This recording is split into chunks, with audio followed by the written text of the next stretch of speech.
ekigasa abantu. Yokaana 5:34. Yokaana 5:34. Ndiyo kantukeko bulungi. Kino ekigambo kigasa omusiraamu nekigasa n'omukristaayo. Okiwulira?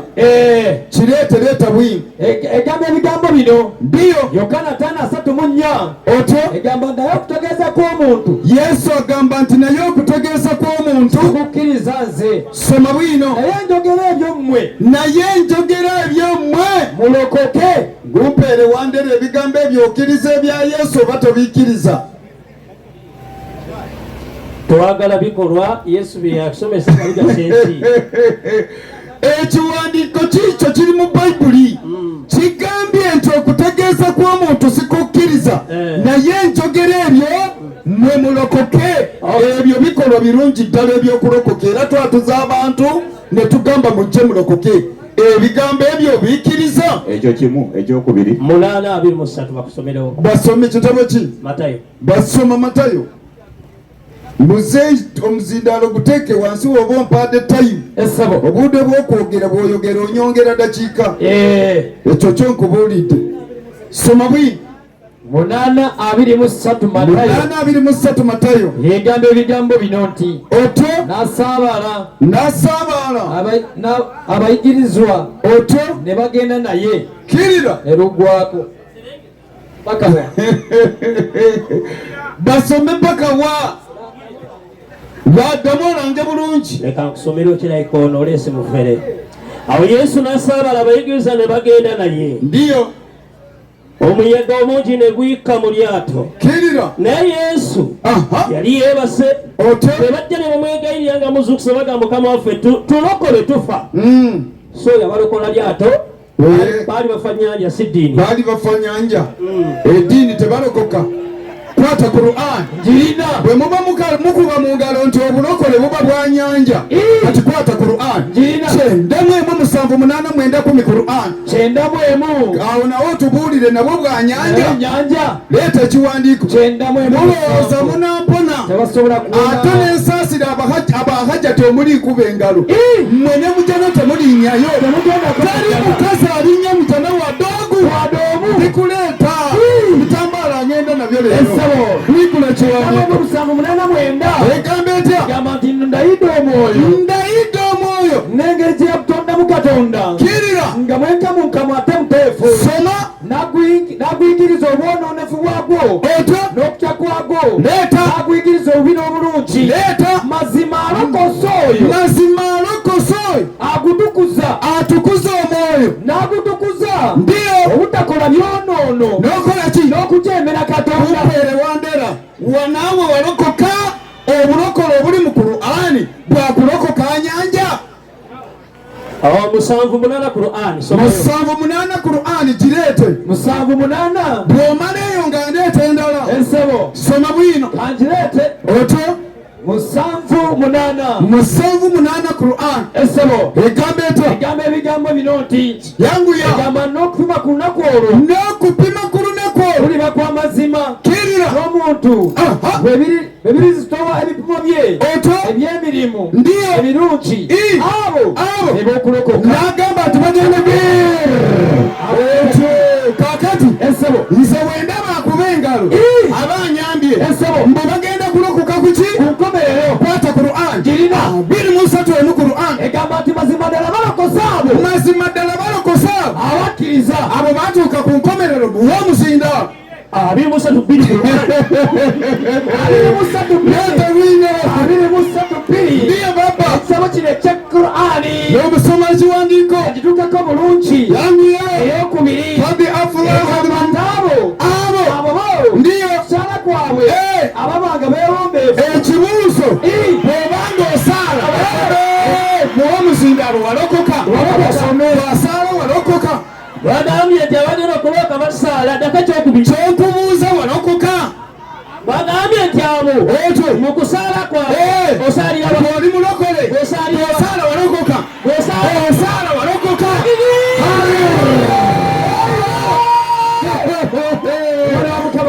Omusumba kwata ebiwandiiko. Ono agambye abasaala be balokoka. Nedda si buli asaala nti yalokoka.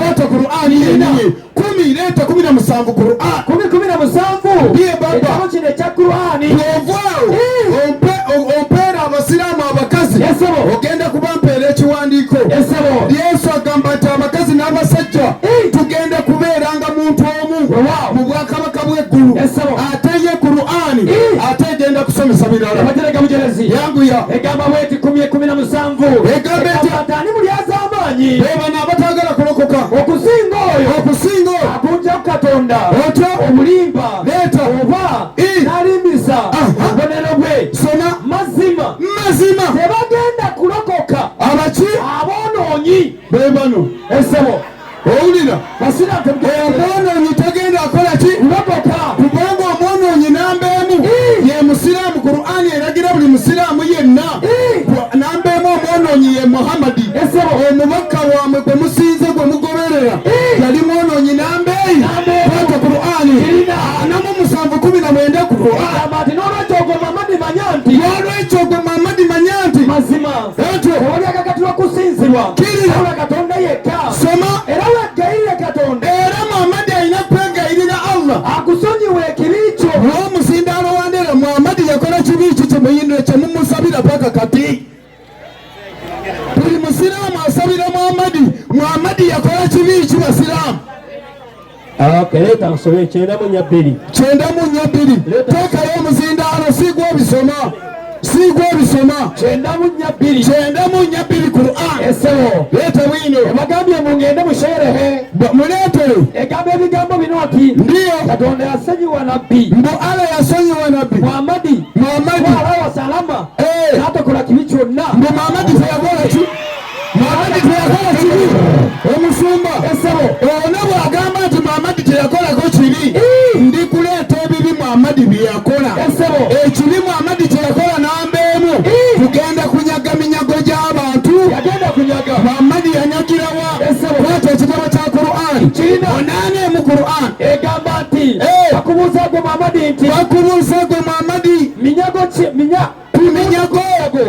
nti ani nikyo ani nanye ni minyago eminyago kino eminyago gino gya Allah na mubaka makati eminyago Muhammadi gye yabba waba teyakola kibi eminyago yabba gyaki ye gyali gyani ye yabba gyani esebo takibir mwongeremu omusumba esebo batandise obutakuba takibira kati nkwatira Qur'an Yesu ayigiriza atya Matayo 22 somo lwa 30 Matayo 22:3 ndiye baba ekitabo kino ekya Bayibuli kati mwabeebikiridde ebitambaala ba hajati ndeeta PPF mukyomuwulira leeta bwino 22:3 Matayo etugamba ebigambo bino nti ndiyo gamba nti kubanga mukuzuukira Yesu agamba nti kubanga mukuzuukira teriyo kuwasa tebafumbirwa so teriyo kola ki kufumbirwa kirira naye balinga bamalayika mu ggulu bagenda kubanga bamalayika wa mu ggulu ebigambo ebyo Yesu yasomesa fe mu ggulu teriyo bufumbo teriyo kuwasa ate baabakazi abasiraamu kwata 5:7 Qur'ani ekiwandiiko ekisembayo egamba etya 5:7 sherehe egamba ebigambo bino nti egamba etya abakyala abasangibwa mu jjana bulirambo abakazi abasangibwa mu jjana batukuvu bombi batukuvu era batuukirivu mazima tebalwala obulwadde bwa kikyala bano tebalwala bulwadde bwa kikyala balwala dde obulwadde bw'ekikyala kubira Yesu engalo z'amaanyi mu Kristaayo bano besibanye zipampa bagenda kufuna bamabeere naye singa bumpadde abiri bwe nandibatuze butuzi bangesebo nga tugamba bwe tuti musajja mukulu bidongo nno otandise okuyiga okusomesa luli yukhrijunahum min an-nur ila adh-dhulumat ulaika ashabu an-nar hum fiha khalidun والصلاة والسلام تسليما على أشرف الأنبياء والمرسلين صلى الله عليه وسلم تسليما كثيرا أما بعد السلام عليكم ورحمة الله وبركاته. وعليكم السلام ورحمة الله وبركاته. أما تنا مجفوغا الله تبارك وتعالى tuwe bazotukumo nga tukyali balamu natuwa magezi getweyambisiza ne tuyita bagala baffe babeeko kye batunyonyola mu bye bategeera naye ne balaga nti balina obukyayi ku ddiini. 3:6 Quran tandikirawo. Egambo ebigambo bino manga. Ate ogambye 3:6 olw'omukaaga. Luleete. Katuke musomesa. Soma. Ebya 3 egamba bweti. Etya. Oko. Egamba bweti oko kwe kukolaganyisa kwa Katonda. Ndiyo. Egamba kukolaganyisa kwa Katonda. Ndiyo. Katonda tayawukana ku ndagaano ye. Katonda tayawukana ku ndagaano ye. Naye mazima abantu abasinga obungi. Naye mazima abantu abasinga obungi tebamanyi. Endagaano Allah gye yatukolera nti olwali tugenda siga ne bagala baffe tubabuuze ekibuuzo kibadde kyangu.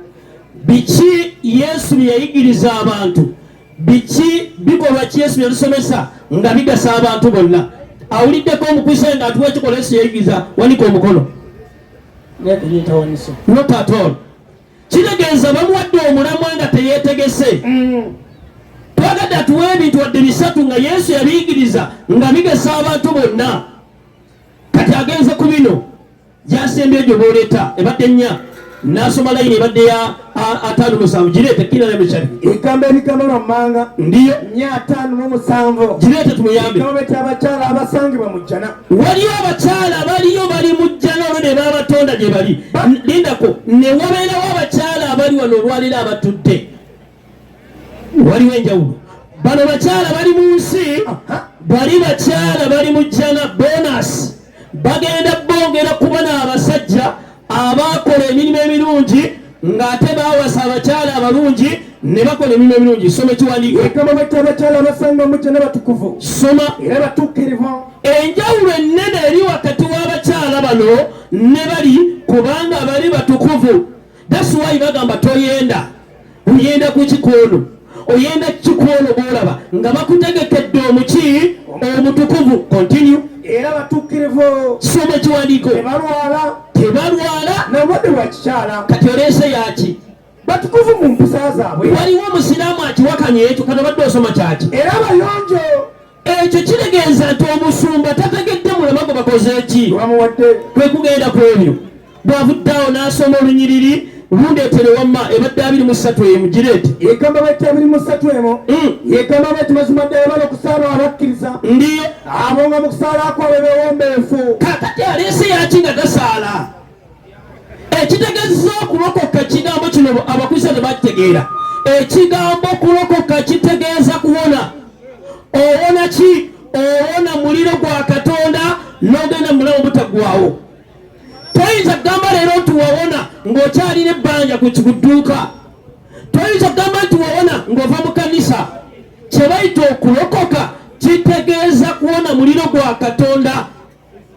Kakati ne mu nsi mulimu okulokoka ng'olokoka capati, ng'olokoka booda, ng'olokoka byonna ebizibu by'ensi oba ekkomera. Naye kye bayita okulokoka kujja kuba olunaku lwa nkomerero. Kyova bagambye balokosa abo abakola ki? Abakkiriza. Kati asomye 23 neerabira nti batandika 2:3 soma Quran. Egamba bweti. Ndiyo baba. Mazima ddala bali okusaala abakkiriza. Soma 2:3. Abo mu kusaala kwabwe babanga beewombeefu. Omusomi ngambe esome essula ya 2 aya 3. Egamba bweti 2:3. Yangu yekiwandiiko. Sanywa musomesa egamba bweti. Ndiyo. Egamba bweti abo abakkiriza. Abo abakkiriza be boogeddeko mu ssula ya 23 bw'oba tonnasoma 23 otandikiranga ku 2:3.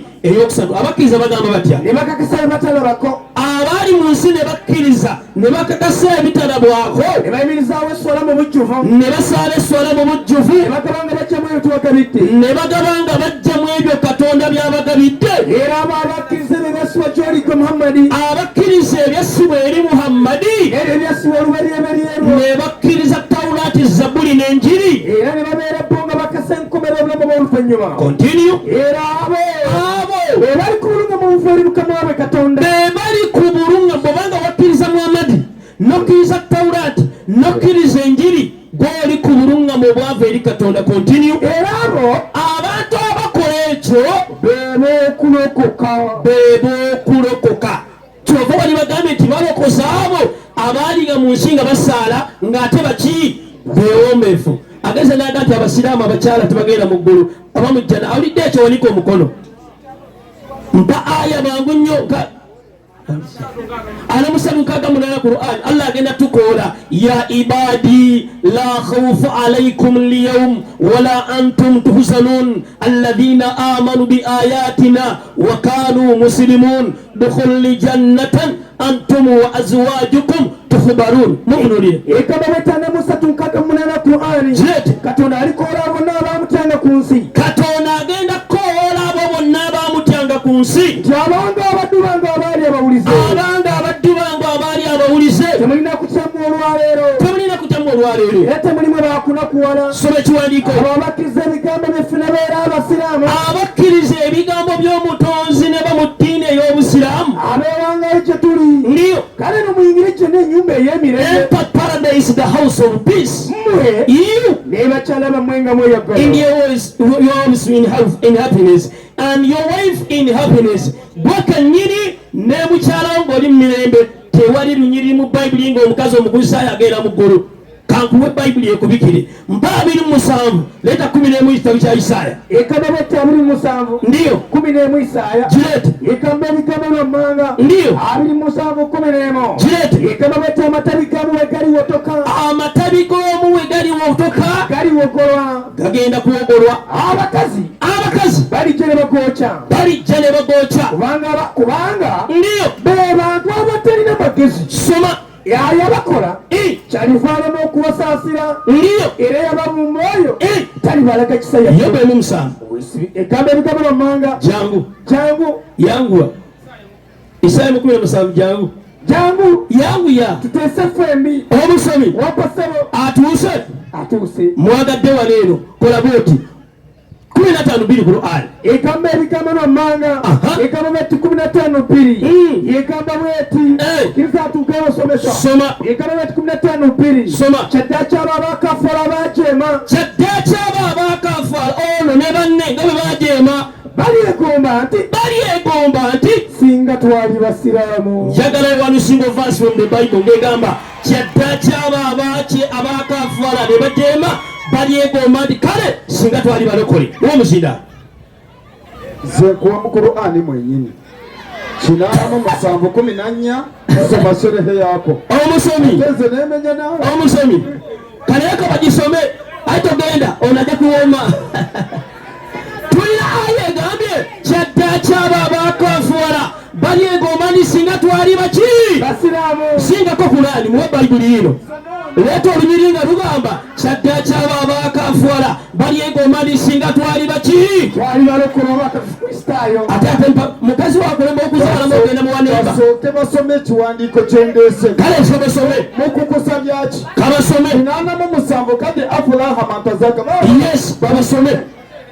kabasome ngale nkuzinge mukakale bale kinana 7:14 mazima alakosa yetukuza ekyo n'ava mu bukafiri otyo oba okugatta Katonda yes n'ekintu ekirala kyekyo n'agamba ng'alatwa n'olulimi lwenti ntiki tewali kintu kyonna kikatibwa kusinzibwa la ilaha illallah okujja Katonda Allah ali wamu Muhammadu Rasulullah takbir inna lillahi amangale gole yokubiri kwata omusindalo omusumba alokosa oyo yetukuza n'ava mu bukafiri omusumba naye ekiwandiiko nti asiramuse n'ava mu bukafiri omusumba tunuleno tatula likukuwa bini tunuleno musumba musumba ekigambo bulokole Yesu yakyogera ate mulimire waabwe abuuziza kubanga kya Luganda dekwata bayibuli leeta ekitabo kya Maako 15:33 barakallahu fik yakyogera bw'atyo ekigambo bulokole kya Luganda Yesu yakyogera ate mulimi lwabwe leeta Bwebulaniya lulimi lulwa waayo onyumya mboozi ate tuli mu mboozi akambe Maako 15:33 kasooke nkole statement eno ekigambo busiraamu mu Luwarabu al-Islam huwa islaamu lillahi ta'ala bitawhidi wal-inqiyadu lahu bit-ta'a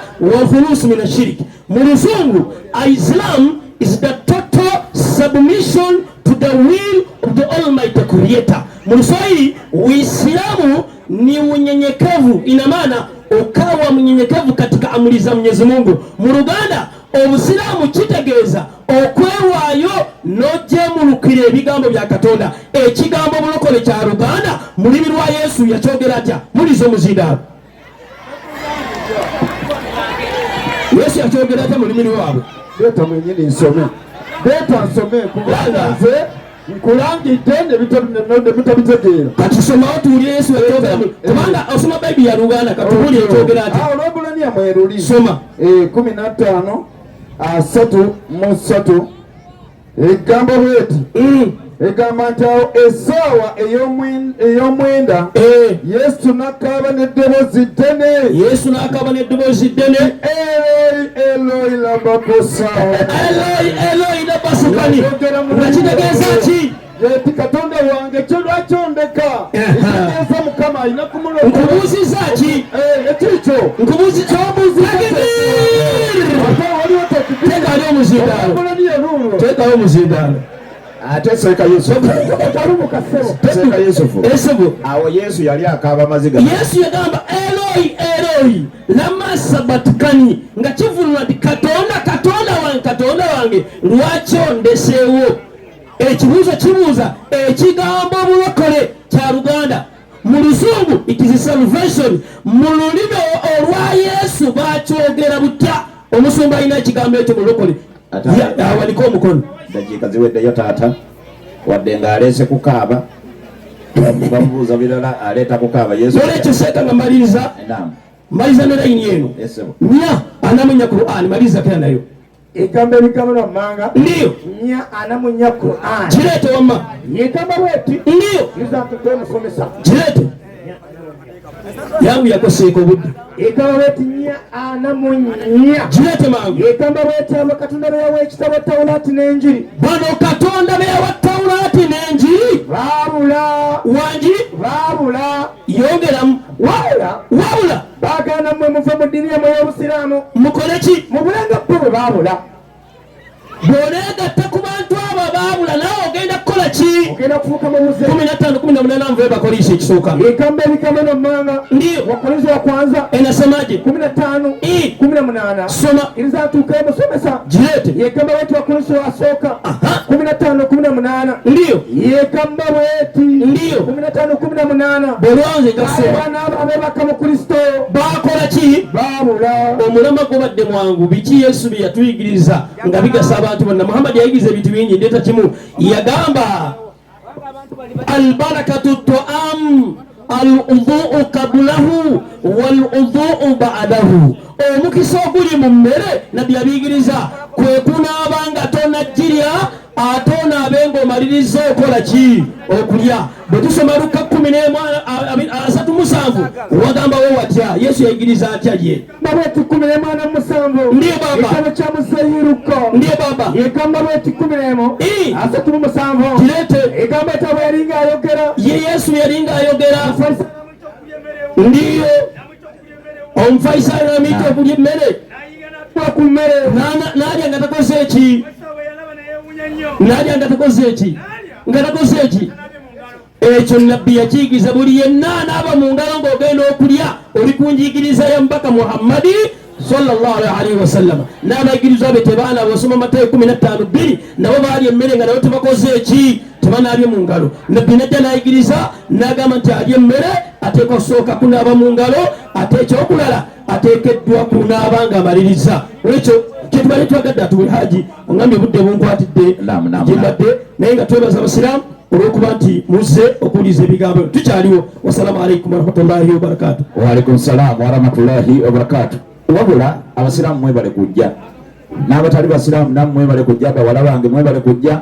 Abagenyi bakyajja. Musajja mukulu gwe bayita Hamuza Musa okuva e Kampala atuuse amaze okutuuka. Takbir. Abantu nga bakwagala bakwagala. Webale kujja taata.